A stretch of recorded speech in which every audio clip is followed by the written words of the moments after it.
नमस्कार साथियों, कैसे हैं? उम्मीद है अच्छे होंगे। आइए एक बार फिर आपका स्वागत है हमारे YouTube चैनल पर। साथियों, आज हम डिस्कस करने वाले हैं रीट 2020। जी हाँ, रीट 2020 के मैथ के लिए हम आज यहाँ पर डिस्कस करने के लिए आपके सामने आए हैं। और साथियों, सबसे पहले हम मैथ में पढ़ेंगे ज्यामिति को, और ज्यामिति में भी हमारे इस सेशन में, इस क्लास में हम कौन कौन से बिंदुओं को डिस्कस करने वाले हैं वो आप देख लीजिए। सबसे पहले हम डिस्कस करेंगे साथियों बिंदु, उसके बाद संरेख बिंदु, असंरेख बिंदु, रेखाखंड, किरण रेखा, सरल रेखा, वक्र रेखा, बिंदु और उनसे गुजरने वाली रेखाएं और इनके अप्लाइड सवाल। तो साथियों, सेशन को शुरू करें इससे पहले कुछ बातें आपसे करना चाहेंगे। साथियों, रीट जो भर्ती परीक्षा है वो एक बहुत ही महत्वपूर्ण और बहुत ही प्रतिष्ठित एग्जाम होने वाली है। साथियों, इस भर्ती परीक्षा में लगभग 8 से 10 लाख युवा अभ्यर्थी भाग लेने वाले हैं। साथियों, आप अपनी जो तैयारी है उसको पूरी मजबूती से कीजिए। आप जितना ज़्यादा मेहनत करेंगे, आपकी सफलता के जो अवसर हैं साथियों उतने ही ज़्यादा होंगे।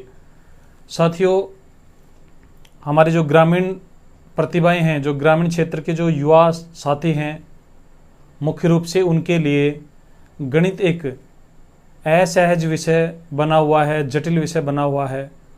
तो हम यहाँ पर गणित को एक आसान विषय बनाने के लिए आपके सामने उपस्थित हुए हैं। साथियों, मेरी कोशिश रहेगी कि हर उस विद्यार्थी को गणित 100% समझ में आए जिसको अब से पहले गणित से डर लगता था। साथियों, मैं प्रयास करूंगा कि आप में जो गणित के प्रति जो डर है उसको दूर कर दिया जाए।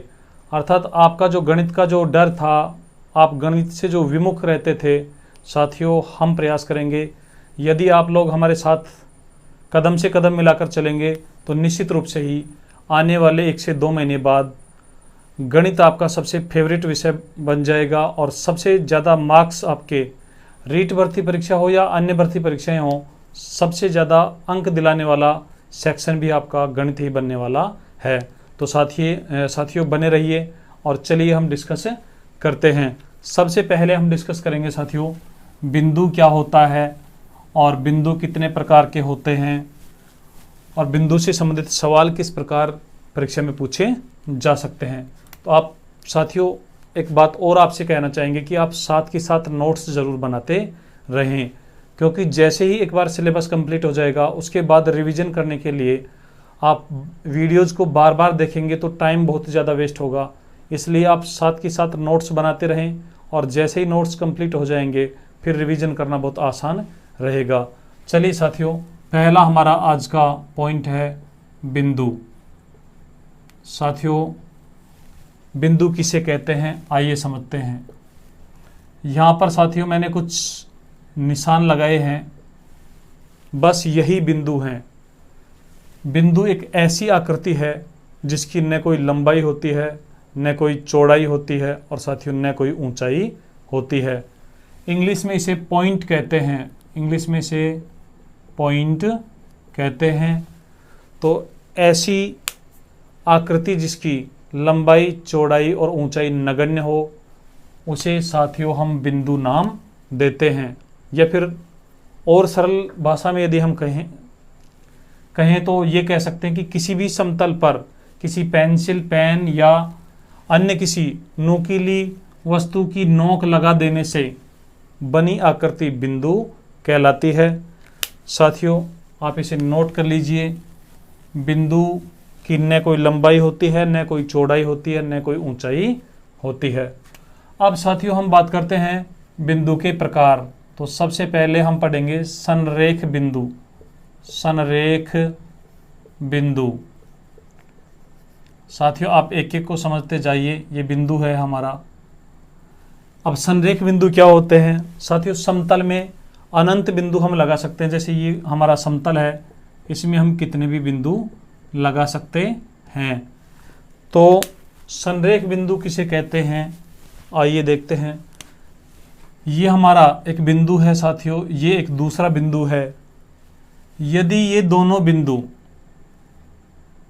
और साथियों ये हमारा तीसरा बिंदु है। सपोज समतल में 3 बिंदु स्थित हैं, इसे ए कहें, इसे बी कहें और इसे सी कहें। यदि तीनों बिंदु आपस में एक सरल रेखा से जुड़ सकते हैं, अर्थात तीनों बिंदु एक सरल रेखा पर यदि स्थित हैं, तो ऐसे बिंदुओं को साथियों संरेख बिंदु कहते हैं। आपको समझ में आ गया होगा, एक सरल रेखा पर स्थित बिंदु आपस में संरेख बिंदु होते हैं। या फिर यूं कहें कि यदि 3 या अधिक बिंदु एक सरल रेखा द्वारा यदि आपस में मिलाए जा सकते हैं, तो ऐसे बिंदुओं को साथियों हम संरेख बिंदु कहते हैं। अब हम देखेंगे असंरेख बिंदु। असंरेख बिंदु साथियों आपको पता है, हिंदी में जब हम विलोम शब्द पढ़ते हैं तो बहुत सारे हमारे जो शब्द हैं वो ए लगाने पर विपरीत अर्थ देते हैं। तो यहाँ पर भी संरेख में ए लगा हुआ है। तो असंरेख बिंदु से तात्पर्य क्या है साथियों?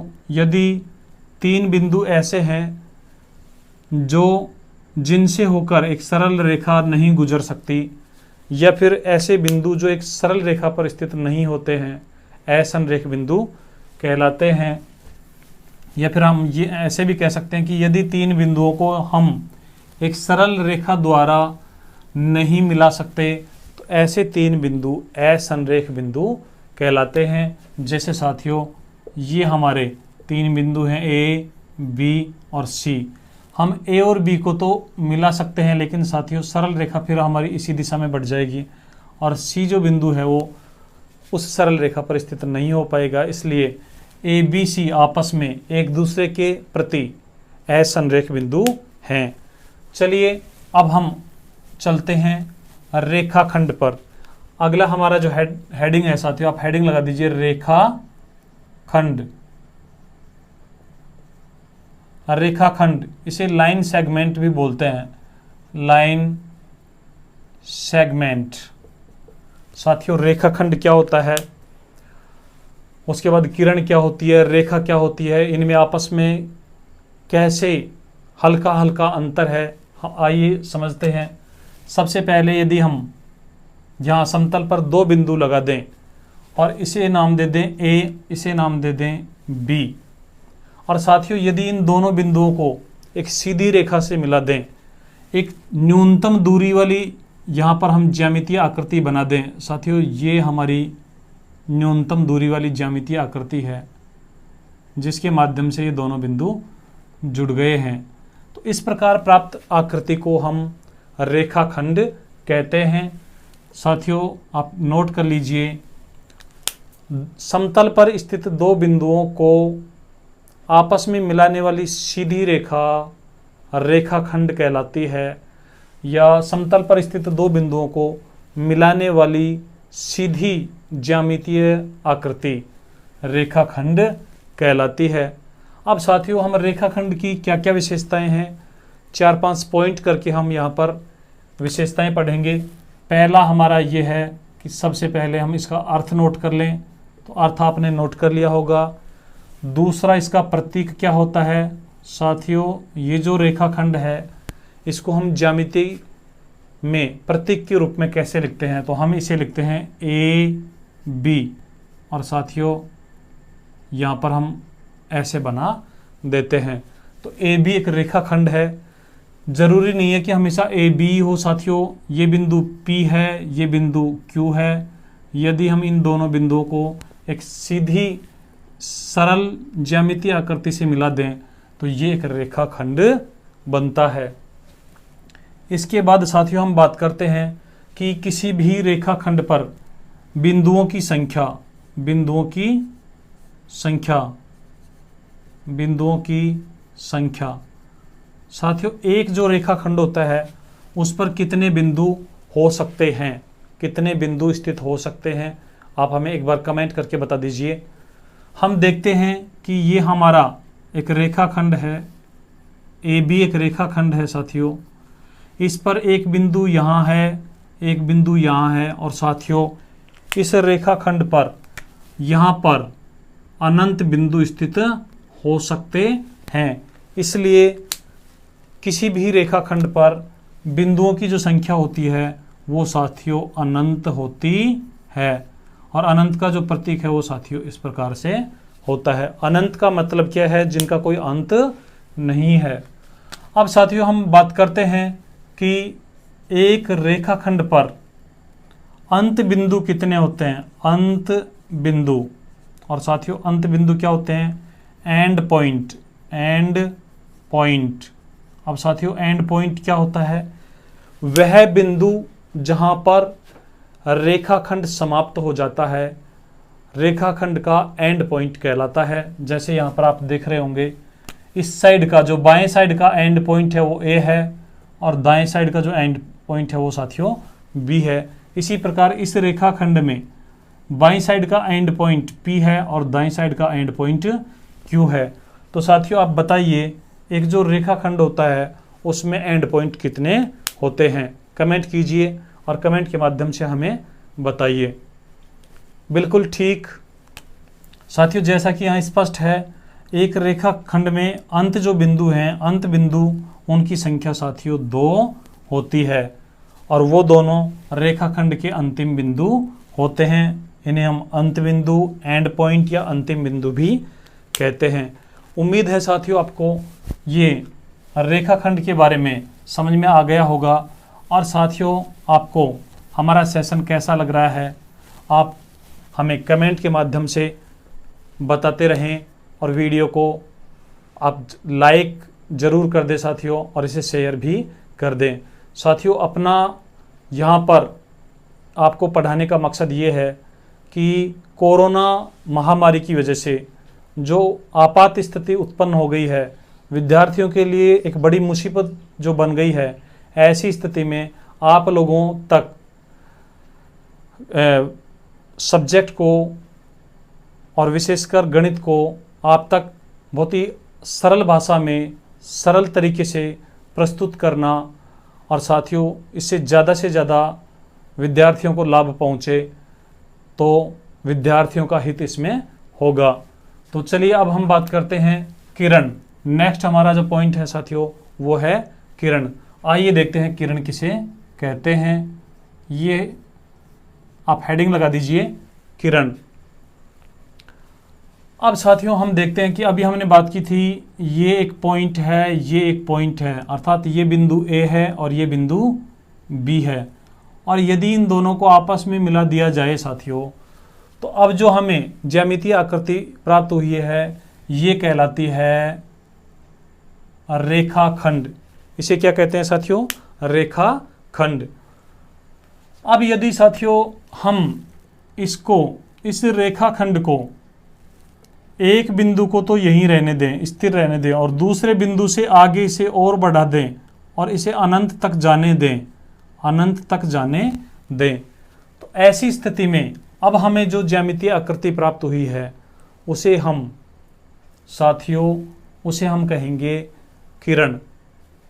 तो साथियों यहाँ पर किरण किसे कहते हैं? एक बिंदु से शुरू होकर अनंत तक चलने वाली सरल ज्यामितीय आकृति किरण कहलाती है। तो साथियों इसे हम किरण कहेंगे। और ये यहाँ ए बिंदु है, ये बी बिंदु है, और बी बिंदु के बाद ये अनंत तक आगे जा रही है। अब इसका वही 4 से 5 हेडिंग्स में हम इसको पूरा डिटेल पढ़ेंगे। साथियों अर्थ क्या है हमने आपको समझा दिया है, आप नोट कर लीजिए। इसका प्रतीक क्या है साथियों? तो ज्यामिति में किरण को साथियों हम इस प्रकार से दर्शाते हैं। इसका मतलब ए बी एक किरण है, जो ए बिंदु इसका एंड पॉइंट है और बी की तरफ ये अनंत तक बढ़ रही है। अगला साथियों, अगला पॉइंट होगा हमारा लंबाई। किरण की जो लंबाई है उसको हम माप सकते हैं या नहीं माप सकते। साथियों आपको पता है ये तो हमारा एक पॉइंट है, ये तो स्थिर पॉइंट है, लेकिन साथियों इधर ये कहाँ तक जाएगी? ये अनंत तक जाएगी, इसलिए हम इसको माप नहीं सकते। तो किरण की जो लंबाई होती है वो अपरिमित होती है, अपरिमित होती है। साथियों किरण की जो लंबाई है वो अपरिमित होती है। अब आप मुझे बताइए कि ये हमारा एक रेखाखंड था ए बी एक रेखाखंड है, तो रेखाखंड की जो लंबाई है वो साथियों आप कमेंट करके बताना परिमित है या अपरिमित। बिल्कुल साथियों, हम रेखाखंड की लंबाई को माप सकते हैं, इसके दोनों एंड पॉइंट हमें पता है, इसलिए इसकी जो लंबाई है वो साथियों परिमित है, लेकिन किरण की जो लंबाई है वो साथियों अपरिमित है। अब नेक्स्ट हम देखेंगे बिंदुओं की संख्या, बिंदुओं की संख्या। अगला जो हमारा पॉइंट होगा यहाँ पर साथियों बिंदुओं की संख्या। तो साथियों एक जो किरण है उस पर कितने बिंदु स्थित हो सकते हैं? एक किरण पर साथियों अनंत बिंदु स्थित हो सकते हैं। आप देखेंगे यहाँ पर हम अनंत बिंदु इस पर स्थित कर सकते हैं। उसके बाद हम नेक्स्ट हेडिंग के रूप में पढ़ेंगे साथियों इसी में अंत बिंदुओं की संख्या, अंत बिंदुओं की संख्या, अंत बिंदुओं की संख्या। तो साथियों एक किरण में अंत बिंदु कितने होते हैं, एंड पॉइंट कितने होते हैं? आपको यहाँ पर समझ में आ रहा होगा कि इसमें एंड पॉइंट एक ही होता है। साथियों रेखाखंड में 2 एंड पॉइंट होते थे, लेकिन किरण में एक ही एंड पॉइंट होता है। चलिए अब हम नेक्स्ट हमारी जो हेडिंग है साथियों वो है रेखा। अब हम रेखा के बारे में पढ़ते हैं। ये साथियों हमारी रेखा है जिसे अंग्रेजी में लाइन कहते हैं। अब साथियों यहाँ पर इसका अर्थ क्या है? सबसे पहले हम अर्थ की बात करेंगे। तो यहाँ पर ये ए बिंदु है, ये बी बिंदु है, दोनों को मिलाने पर ये जो अभी हमें ज्यामितीय आकृति प्राप्त हुई है इसे हम रेखाखंड कहते हैं। यदि बी को आगे तक अनंत तक बढ़ा दें तो साथियों इसे हम किरण कहते हैं। और साथियों यदि हम ए को भी इधर अनंत तक बढ़ा दें तो ये जो हमें ज्यामितीय आकृति प्राप्त हुई है इसे हम रेखा कहते हैं। अब आपको समझ में आ गया होगा कि रेखाखंड को दोनों एंड पॉइंट से आगे यदि अनंत तक बढ़ा दिया जाए तो प्राप्त आकृति, प्राप्त ज्यामितीय आकृति साथियों कहलाती है रेखा। अब इसका प्रतीक क्या होगा साथियों? रेखा का प्रतीक यही होता है ए बी, और इसको ऐसे बना देते हैं, अर्थात दोनों तरफ ये तीर का निशान लगा देते हैं। उसके बाद साथियों इसकी लंबाई की बात करें तो अब आप बताइए रेखा की जो लंबाई है उसको आप माप सकते हैं या नहीं माप सकते? इसकी लंबाई परिमित है या अपरिमित? साथियों यहाँ परिमित और अपरिमित का तात्पर्य ये है, परिमित से तात्पर्य ये है कि हम उसको माप सकते हैं और अपरिमित से तात्पर्य ये है कि हम उसके माप नहीं सकते। तो साथियों आपको पता है ये अनंत तक जा रहा है, इधर भी अनंत तक जा रहा है, इसलिए इसकी जो लंबाई है वो साथियों अपरिमित होती है। रेखा की जो लंबाई है साथियों अपरिमित होती है। अब नेक्स्ट हमारा जो पॉइंट होगा वो साथियों यहाँ पर हम बात करेंगे बिंदुओं की संख्या, अर्थात एक रेखा पर बिंदु कितने होते हैं। तो साथियों यहाँ पर हम बात करें, ये हमारी एक रेखा है, इस पर बिंदु कितने हो सकते हैं? तो साथियों इस पर अनंत बिंदु हो सकते हैं, यहाँ पर अनंत बिंदु हो सकते हैं। अब नेक्स्ट हम बात करें एंड पॉइंट, अंत बिंदुओं की, एंड पॉइंट या अंत बिंदु। तो साथियों आपको पता है एक रेखा में कोई एंड पॉइंट नहीं होता, अर्थात यहाँ पर कोई भी एंड पॉइंट नहीं है, एक भी नहीं है, एक भी नहीं है। एंड पॉइंट से तात्पर्य क्या है साथियों? ये एक बिंदु है, ये एक बिंदु है, इधर अनंत तक जा रही है, तो लास्ट में कहाँ रुकेगी हमें पता नहीं है, इधर भी लास्ट में कहाँ रुकेगी हमें पता नहीं है, इसलिए लास्ट वाले बिंदु हमें पता नहीं है। इसलिए हम यहाँ पर जो रेखा में जो अंत बिंदु होते हैं, एंड पॉइंट होते हैं, वो नहीं होते हैं। तो ये था साथियों हमारा रेखा का अर्थ और इसकी विशेषताएं। अब हम पढ़ेंगे रेखा के प्रकार। नेक्स्ट आप हेडिंग लगा दीजिए रेखा के प्रकार, रेखा के प्रकार, types of line, types of line, रेखा के प्रकार। और साथियों रेखाएं बहुत सारे प्रकार की होती हैं, लेकिन अभी हम इस सेशन में केवल दो ही प्रकार की रेखाओं को डिस्कस करेंगे। सबसे पहले वाली जो है साथियों सरल रेखा, सरल रेखा। साथियों इसका हम अभी जिस रेखा की बात कर रहे थे वो सरल रेखा ही थी। तो आप देख लीजिए ए बिंदु और बी बिंदु, इनको मिलाने से हमें एक रेखाखंड प्राप्त हुआ। इस रेखाखंड को अनंत तक दोनों सिरों को यदि हम बढ़ा दें तो ये हमें जो प्राप्त हुई है ये सरल रेखा है।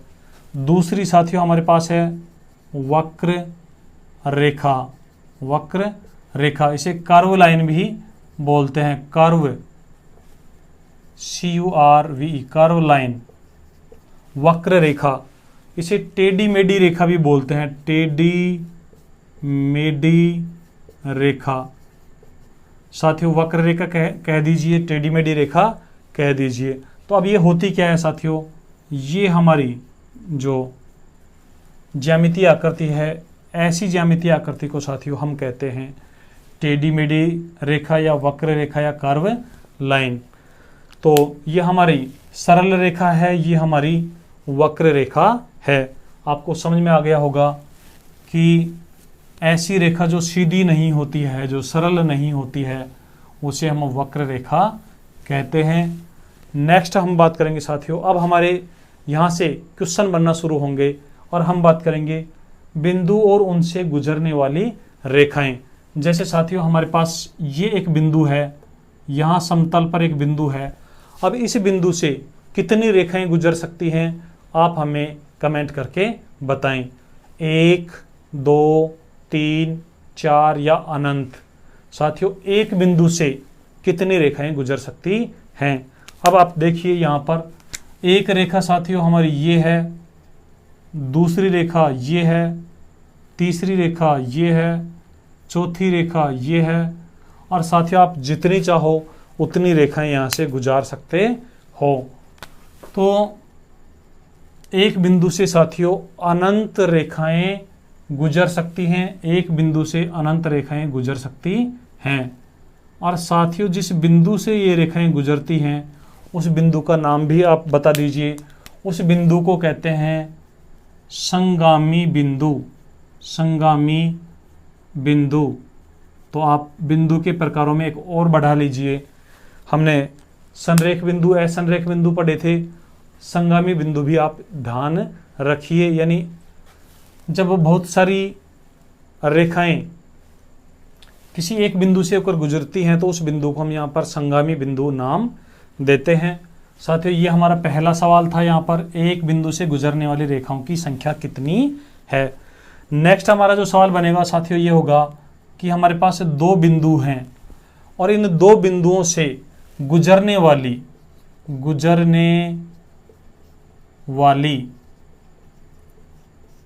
पहला आपको बताना है सरल रेखाएं, सरल रेखा कितनी होंगी और वक्र रेखा कितनी होंगी।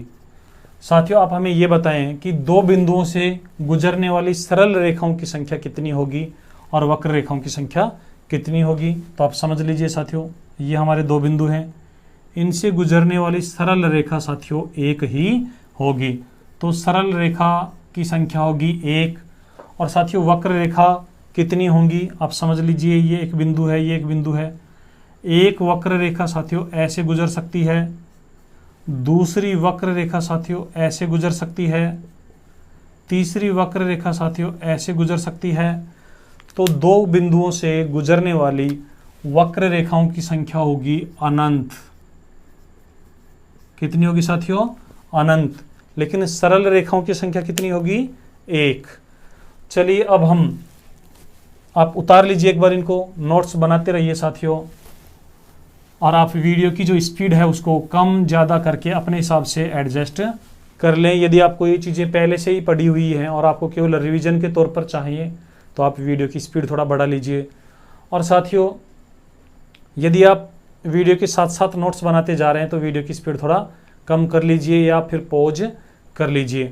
और साथियों लाइव के दौरान जब आप पहली बार देखते हैं, लाइव के दौरान देखते हैं, तो स्क्रीन पर आपके राइट हैंड साइड में आप एक बार जब टैप करेंगे तो वहाँ प्रीमियर लिखा हुआ आएगा, और साथियों आप प्रीमियर पर बार बार टैप करते रहिए, हर 5 से 7 मिनट में टैप करते रहिए, ताकि सभी साथियों के मोबाइल में हमारा जो वीडियो है वो एक साथ चल सके, और हम जब यहाँ से आपसे क्वेश्चन पूछें तो सभी साथी समय पर आंसर दे पाएँ। चलिए साथियों, अब हम बात करते हैं 3 बिंदुओं से गुजरने वाली सरल और वक्र रेखाओं की संख्या की। 3 संरेख बिंदुओं, सबसे पहले हम बात करेंगे 3 संरेख बिंदुओं से गुजरने वाली जो रेखाएं हैं उनकी संख्या कितनी होगी। तो साथियों यहाँ से जो सरल रेखा गुजरेगी संरेख बिंदुओं से वो तो एक ही होगी, और वक्र रेखाएं साथियों कितनी भी हो सकती हैं, वक्र रेखाएं कितनी भी हो सकती हैं। तो 3, आप नोट कर लीजिए, 3 संरेख बिंदुओं से गुजरने वाली, और यहाँ पर आप लगा दीजिए सरल रेखाएं, ये तो साथियों एक ही होंगी, और वक्र रेखाएं ये साथियों अनंत हो सकती हैं। अब नेक्स्ट अगला हमारा जो बिंदु है, अब साथियों आप बताइए बिंदु कैसे बचे हुए हैं। अब बचे हुए असंरेख बिंदु, 3 असंरेख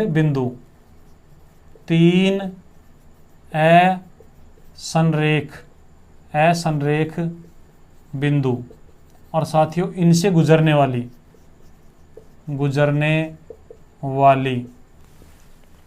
सरल रेखाओं की बात हम करेंगे।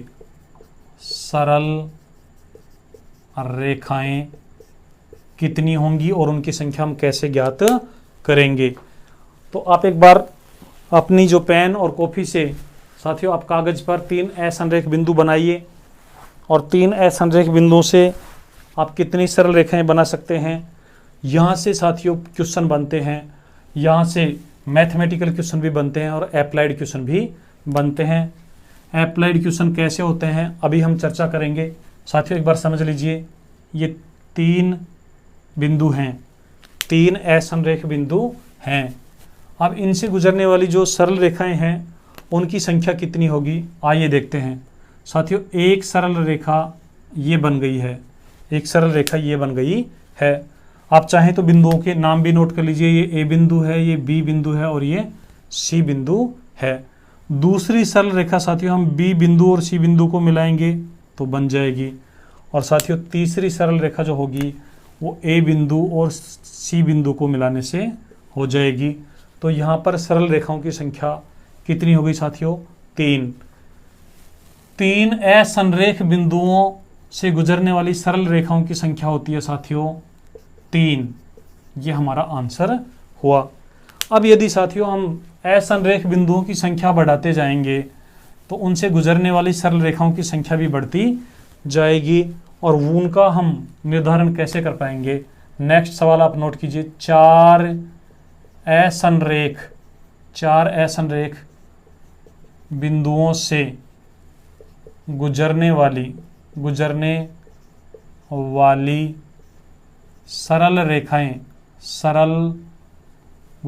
सरल रेखाएं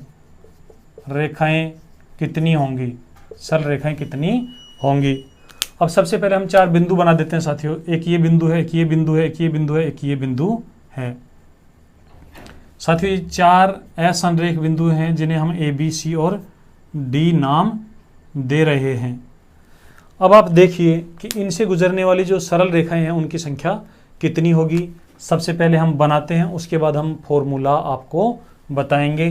तो साथियों पहली सरल रेखा होगी हमारी ए और बी को मिलाने वाली, अर्थात ए और बी से गुजरने वाली। दूसरी सरल रेखा होगी साथियों बी और सी से गुजरने वाली।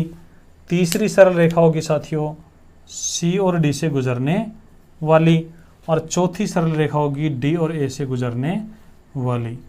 तो साथियों 4 तो ये हो गई हैं। अब हमारे कुछ साथी सोच रहे होंगे कि सर बस 4 ही होंगी, लेकिन साथियों अभी और भी हैं।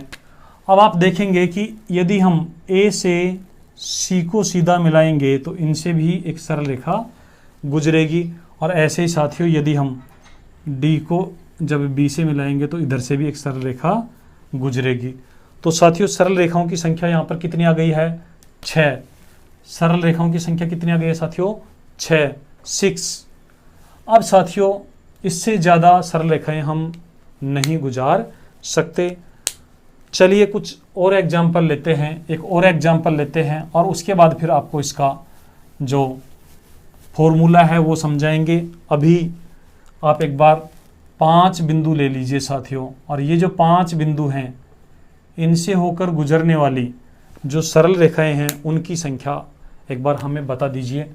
5 से साथियों ये हमारा ए है, बी, सी, डी और ई। एक सरल रेखा साथियों ये हो गई है 1, उसके बाद एक ये हो गई है साथियों, एक हमारी बी से सी से गुजरने वाली हो गई है, बी और सी से। अगली साथियों ये हो गई है, उससे नेक्स्ट ये हो गई है, उससे नेक्स्ट ये हो गई है। तो साथियों 5 सरल रेखाएं तो हम गुजार चुके हैं। इसके बाद और कौन कौन सी गुजर सकती हैं? 5 के बाद साथियों आप देखिए ए से सी, ये हमारी 6ठी हो गई है। ए से डी, ये हमारी 7वीं हो गई है। और साथियों और कौन सी बची हुई है? ई से सी, ये हमारी 8वीं हो गई है। और साथियों और कौन सी बची हुई है? ई से बी, ये हमारी 9वीं हो गई है। और साथियों अब कौन सी बची हुई है आप देख लीजिए। यहाँ पर हमारे पास जो सरल रेखाएं हैं अभी एक और बची हुई है साथियों, बी और डी। अब और देख लीजिए साथियों, यदि कोई बची हुई हो, कोई भी 2 बिंदुओं को जब आपस में मिलाएंगे हम तो उनसे एक सरल रेखा गुजर जाएगी। तो साथियों यहाँ पर हमारे पास सरल रेखाओं की संख्या आ गई है 10। तो जब 5 बिंदु होंगे तो साथियों सरल रेखाएं होंगी 10। अब आप देखेंगे जब 3 असंरेख बिंदु थे तो उनसे गुजरने वाली सरल रेखाएं 3, 4 थे तो 6, 5 हैं तो 10। तो साथियों ऐसे तो कोई कॉम्बिनेशन है नहीं। अब इसके लिए जो फॉर्मूला है, जो सूत्र है, आप नोट कर लीजिए साथियों। सरल रेखाओं की संख्या, सरल रेखाओं की संख्या, सरल रेखाओं की, सरल रेखाओं की संख्या, ये साथियों होती है संख्या, सरल रेखाओं की संख्या बराबर n-1/2, जहाँ पर साथियों n क्या है? जहाँ n बराबर बिंदुओं की संख्या, n बराबर बिंदुओं की संख्या। अब आप देखेंगे एक तरफ लिख दीजिए बिंदु और एक तरफ लिख दीजिए सरल रेखाएं, सरल रेखाएं। साथियों यदि बिंदुओं की संख्या हमारे पास 2 है तो फॉर्मूले के अनुसार सरल रेखाएं कितनी होंगी? 2n हो गया और 2 में से 1 घटा देंगे तो 1 और बटा में 2। तो साथियों इसका जो रिजल्ट आएगा 2 से 2 कैंसिल हो जाएगा, यहाँ पर रिजल्ट आएगा 1। यदि बिंदुओं की संख्या हमारे पास 3 है तो साथियों फिर कैसे हल करेंगे? 3 और 3 में से 1 घटाएंगे तो 2 और बटा में 2, तो ये कैंसिल हो जाएगा साथियों, इसका रिजल्ट आएगा 3। उसके बाद साथियों आप एक बार फॉर्मूले को नोट कर लीजिए। यदि हमारे पास बिंदुओं की संख्या 4 है तो साथियों सरल रेखाओं की जो संख्या होगी 4 और इंटू में 4 - 1 तो 3 बटा में 2, और यहाँ पर काटेंगे तो साथियों आंसर आएगा 6। उसके बाद साथियों बिंदुओं की संख्या यदि 5 है तो हमारे पास 5 और इंटू में 4 बटा में 2, तो यहाँ पर आएगा 10। अब साथियों आपके दिमाग में एक बात समझ में आ गई होगी कि जितने बिंदु हैं उतने से एक, उससे एक कम से गुणा करना है और आधे कर देने हैं। यदि बिंदुओं की संख्या 10 है तो साथियों 10 को एक कम से गुणा करना है 9 से और उसमें 2 का भाग दे देना है। तो 10 को 9 से गुणा करेंगे तो 90 और 90 में 2 का भाग देंगे तो साथियों 45। तो ऐसे आप सरल रेखाओं की संख्या ज्ञात कर सकते हैं। चलिए अब आपकी बारी है, आपसे 2 से 3 सवाल पूछे जाएंगे, आप तुरंत कमेंट करके बताना। साथियों क्वेश्चन नंबर 1, बिंदुओं की संख्या बता रहा हूं, आप सरल रेखाएं बताना। बिंदु आपको बताना साथियों, सरल रेखाएं। बिंदु हैं साथियों हमारे पास 7, तो सरल रेखाएं कितनी होंगी, आप तुरंत कमेंट कर दीजिए। और मैंने जो आपको तरीका बताया उस तरीके से आप मौखिक आंसर दे सकते हैं। साथियों जितने बिंदु हैं उतनों को उससे एक कम वाली संख्या से गुना करना है और आधा कर देना है। तो 7 को इससे एक कम अर्थात 6 से गुणा करेंगे तो 7 छक्का 42 और आधा कर देंगे तो साथियों 21। तो यहाँ पर सरल रेखाएं होंगी 21। यदि बिंदु हमारे पास 8 हों तो साथियों सरल रेखाएं कितनी होंगी, आप कमेंट करके बताएं। अर्थात हम क्या करेंगे, 8 को 7 से इंटू करेंगे और साथियों 2 का भाग दे देंगे। 8 7 56 और 56 में 2 का भाग देंगे तो साथियों 28। तो ये हमारे कुछ क्वेश्चन थे। आइए अब हम बात करते हैं कि यहाँ पर अप्लाइड सवाल कैसे बनते हैं। साथियों बहुत ही ज़बरदस्त यहाँ पर सवाल हम बनाने वाले हैं, आप बिल्कुल तैयार रहिए अपना पेन और पेपर लेकर। यहाँ पर जो अप्लाइड सवाल बनेंगे इस कंसेप्ट पर आधारित, वो कैसे बनेंगे आइए देखते हैं। सबसे पहला सवाल साथियों आपने सुना होगा कि कोई खेल प्रतियोगिता हो रही है, क्रिकेट का टूर्नामेंट हो रहा है। आप हमारे जो साथी हैं वो क्रिकेट के बड़े शौकीन हैं। Cricket tournament. और साथियों अब आप बताना, यहाँ से आपसे परीक्षा में इस प्रकार का सवाल पूछा जा सकता है। क्रिकेट टूर्नामेंट में 5 टीम अलग अलग टीमें हैं, वो इसमें भाग ले रही हैं। और साथियों जैसे लीग मैच होते हैं, प्रत्येक टीम दूसरी टीम से मैच खेलेगी, और साथियों शर्त यह है कि एक मैदान पर केवल और केवल एक ही मैच खेलना है। एक मैदान पर एक ही मैच खेलना है। हमारे पास मैदानों की संख्या साथियों पर्याप्त है, कोई कमी नहीं है मैदानों की। अब 5 टीमों को इस प्रकार का जो लीग मैच है उसे खिलाने के लिए साथियों आप बताना, हर टीम प्रत्येक टीम अन्य टीम से मैच भी खेलेगी और एक जो मैच होगा वो एक मैदान पर केवल एक ही मैच होगा। तो अब आपको ये बताना है कि साथियों इस टूर्नामेंट को संपन्न करवाने के लिए, लीग मैच जो होंगे उनको संपन्न करवाने के लिए हमें कितने मैदानों की आवश्यकता होगी, अर्थात मैदानों की संख्या कितनी होगी। मैदानों की संख्या आप हमें बता दीजिए। और जो हमारे साथी समझ गए हैं वो तुरंत यहाँ मैदानों की संख्या 1 सेकंड में ही बता देंगे। और साथियों जो अभी हमारे साथी समझ नहीं पाए हैं, आइए एक बार समझ लेते हैं। यहाँ पर 5 टीम हैं, एक टीम का नाम ए है, दूसरी का नाम बी है, एक का नाम सी है, एक का नाम डी है और एक का नाम ई है। साथियों ये हमारे पास 5 अलग अलग टीम हैं। अभी हमने बात की थी कि प्रत्येक टीम अन्य टीम के साथ मैच खेलेगी, तो हमें कितने मैदानों की आवश्यकता होगी। आइए एक बार हम इसको बिल्कुल बेसिक तरीके से, बिल्कुल गांव के तरीके से समझते हैं, उसके बाद हम हमारा जो सूत्र था उससे इसका आंसर ज्ञात करेंगे। साथियों पहला मैच होगा ए और बी के बीच, तो ये हमारा पहला मैच हो जाएगा। एक मैच होगा हमारा साथियों बी और सी के बीच, तो ये हमारा दूसरा मैच हो जाएगा। एक मैच होगा साथियों सी और डी के बीच, तो ये हमारा तीसरा मैच हो जाएगा। एक मैच होगा साथियों डी और ई के बीच, तो ये हमारा चौथा मैच हो जाएगा। और साथियों एक मैच होगा ए और ई के बीच, तो ये हमारा 5वां मैच हो जाएगा। तो 5 मैदान तो साथियों इन्हीं के लिए चाहिए। अब कुछ और मैच होंगे साथियों, आप देखिए ए और बी खेल चुके हैं लेकिन ए और सी अभी तक नहीं खेले हैं, तो ए और सी को भी खिलाएंगे साथियों। और इसके लिए हमें कौन सा मैदान चाहिएगा, 6ठे नंबर का मैदान। उसके बाद साथियों ए और डी को खिलाएंगे, तो ए और डी जब खेलेंगे तो हमें एक और मैदान की आवश्यकता पड़ेगी जो होगा हमारा 7वां मैदान। उसके बाद साथियों ए और ई खेल चुके हैं, अब हमारे पास जो बची हुई हैं टीमें उनमें बी और ई खेलेंगी, तो बी और ई जब खेलेंगी तो साथियों अब जो मैदान चाहिए वो होगा 8वां मैदान। उसके बाद साथियों सी और ई भी खेलेंगी, तो सी और ई जब खेलेंगी तो मैदान चाहिए हमें 9वां मैदान।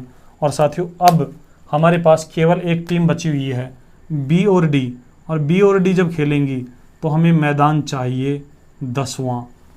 तो साथियों आपको समझ में आ गया होगा कि यहाँ पर भी क्या बनी है, केवल सरल रेखाएं, अर्थात हमारी जो सरल रेखाएं थी, सरल रेखाओं की संख्या ही हमारे मैदानों की संख्या होगी। तो आपको समझ में आ गया होगा कि गणित में अप्लाइड सवाल कैसे पूछे जाते हैं। चलिए अब हम इस प्रकार के सवालों को बहुत आसानी से हल कर पाएंगे। तो मैदानों की संख्या साथियों हम कैसे ज्ञात करेंगे? मैदानों की संख्या साथियों ये होगा n-1/2, जहां n बराबर टीमों की संख्या है, टीमों की संख्या है। तो इसे आप नोट कर लीजिए। चलिए अब एक और इस आपको अप्लाइड सवाल बताता हूं साथियों, बहुत ही जानदार सवाल है और ऐसा सवाल आपने पहले कभी नहीं सुना होगा, आप पहली बार ऐसा सवाल सुनेंगे। ये मुझे पूरा उम्मीद है साथियों कि ऐसा सवाल आप पहली बार सुनेंगे। साथियों 5 दोस्त हैं, 5 फ्रेंड्स हैं, 5 दोस्त हैं और साथियों पांचों दोस्त एक दिन आपस में बात करके पिकनिक पर जाने का प्लान बनाते हैं।